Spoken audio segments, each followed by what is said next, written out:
Hello and welcome to Faithfully Stampin' with Jennifer Helm. I am an independent demonstrator with Stampin' Up! And you can find me on Facebook as The Faithful Stamper. Today we are going to make a very quick and easy fun fold card. There's not a lot of fancy pieces to this, but it's a little different than your standard card. And I'm going to show you how to make it. And I wanted to share with you, it features a sweet new stamp set that we have called Hey Birthday Chick. And if you'd like to learn more about this stamp set or any other Stampin' Up! Products, please feel free to visit my website or email me for any questions you might have.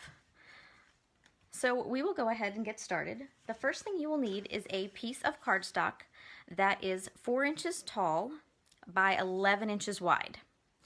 And we are going to score it on the 11-inch side at 3 inches and then at 8 1/4 inches. That's all the cutting and folding we need to do for this card.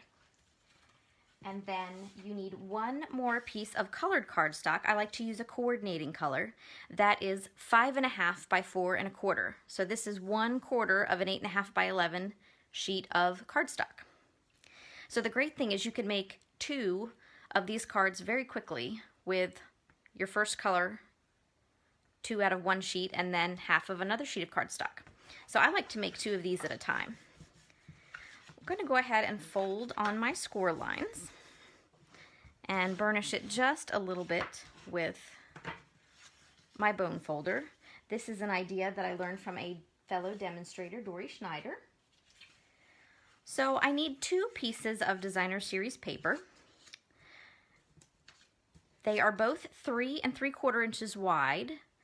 This one is 2 3/4 inches tall, and then the second one in a coordinating print or color is 2 1/2 inches tall.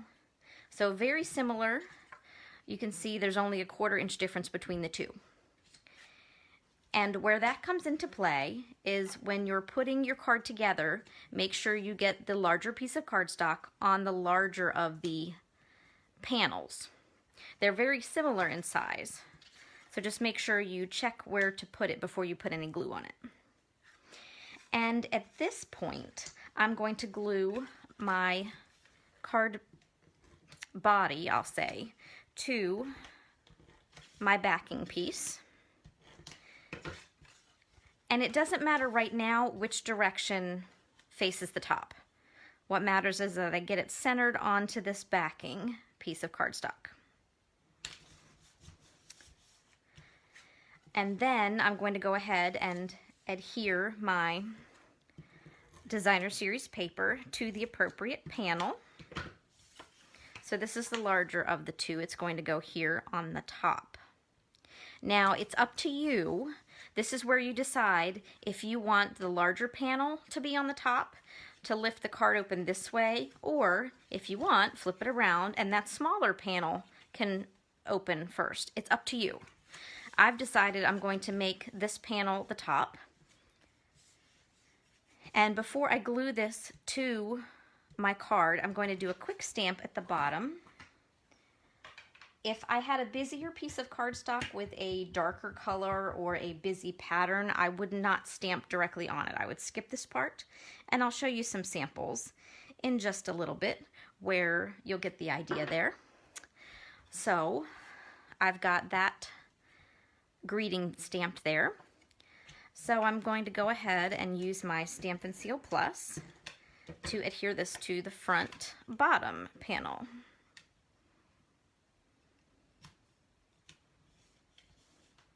And now I'm going to stamp the inside of my card. I have a piece of basic white cardstock that is 5 inches tall by 3 3/4 inches wide. It's a little bit smaller than what I consider your standard card insert.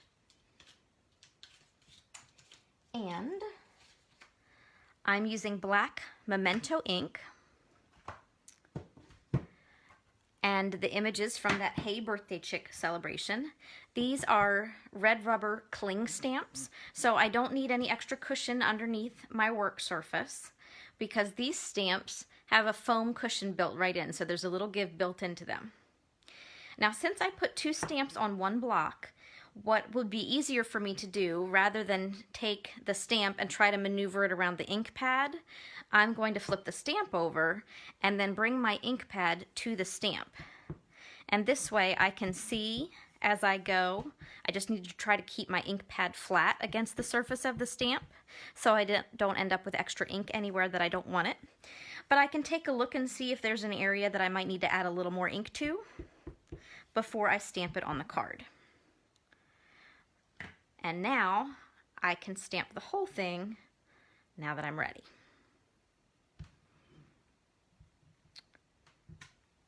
And just like that, I've got my image for the inside. And then the last stamp I'm going to do, I don't like bare envelopes. So I always like to give my envelopes a little something. Sometimes I take a piece of designer series paper and cover the flap, or I might emboss the flap. But today I'm going to stamp this adorable little dancing chicken on my envelope.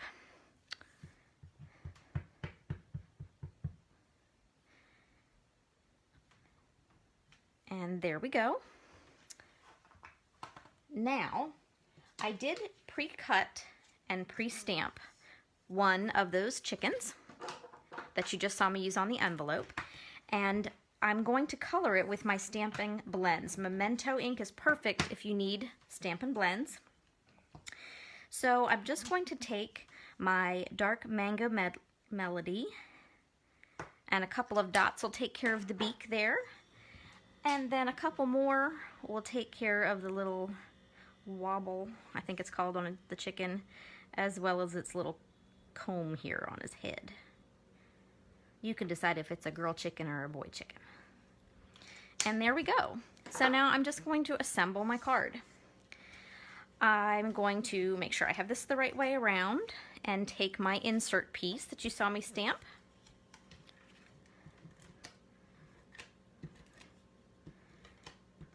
And this gets glued to the middle.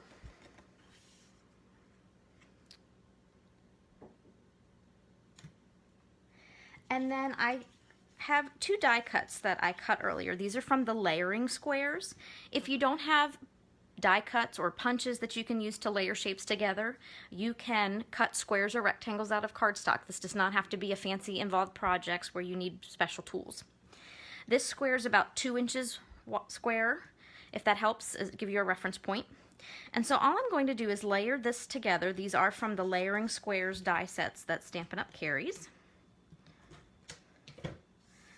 And I'm going to layer these together. And now I'm going to put this on the front of my card. Where I need to be careful is I don't want to cover up my sentiment at the bottom, but I also don't want to glue my card shut. So I'm going to be careful where I put my dimensionals. So when I flip my shape over, I'm going to put 2 squares here on what will be the top.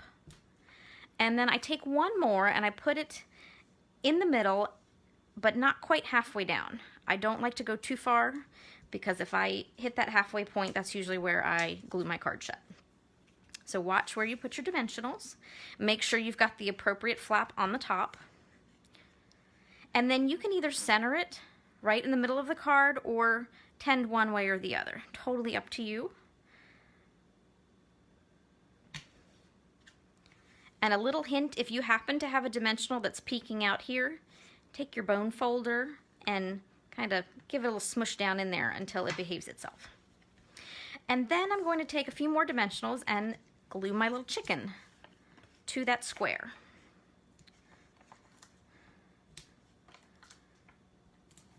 And then once I've done that, my card will be complete. So you can see it does not take a lot of time to get this card together. It's not super complicated with folds, but it's a little different. It has the look of a regular card, but it's different because it has this backing piece to give it an accent color. So there we have a quick and simple fun fold, and I wanted to show you that you can very quickly change up the way your card looks by just changing the paper, reversing the color. So it's the same card, but with a very different look just because the paper's a little bit different. And then you also have the option to change the orientation on your card. These are the vertical orientation of the card, but you can get creative and make the card in a horizontal orientation as well. And I just wanted to show you again how you can change the look of your card by changing how you position the designer series paper or the color cardstocks that you use.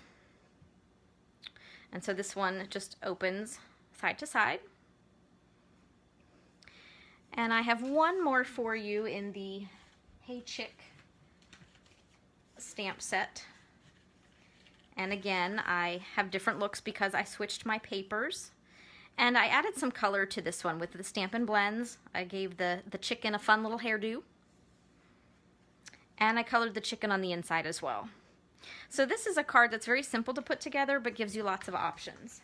And you're not tied to a stamp set that has a fun little chicken image. If you want a very basic but lovely thank you card, you can just have a floral DSP like this.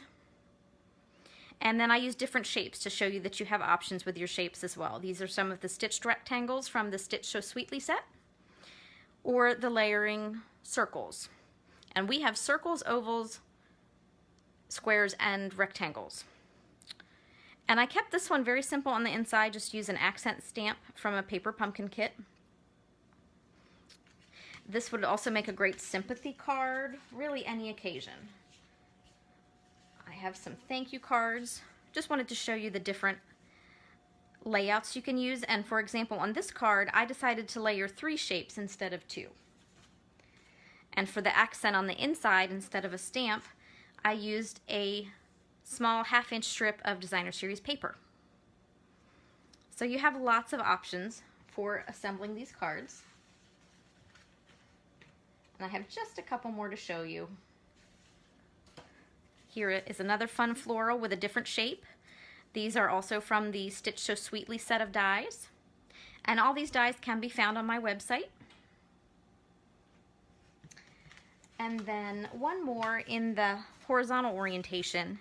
And I have to admit, these came about because I cut my paper and then realized the pattern was running the wrong way, but I didn't have to worry about recutting my paper because I could just turn the card this way.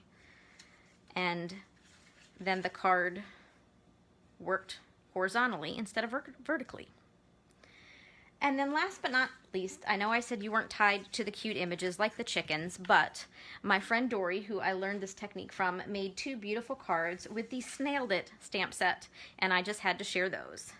This image is cut from the designer series paper, and this one is a Valentine's Day card. And then I have one more, which I made a birthday card, and it uses more of the designer series paper in that set. But I stamped an image in Memento and then colored it with the Stampin' Blends and then made it a birthday card. So thank you so much for joining me today. I hope you enjoyed this quick and simple card technique. I hope you'll visit me if you have any questions about any of the products you saw demonstrated.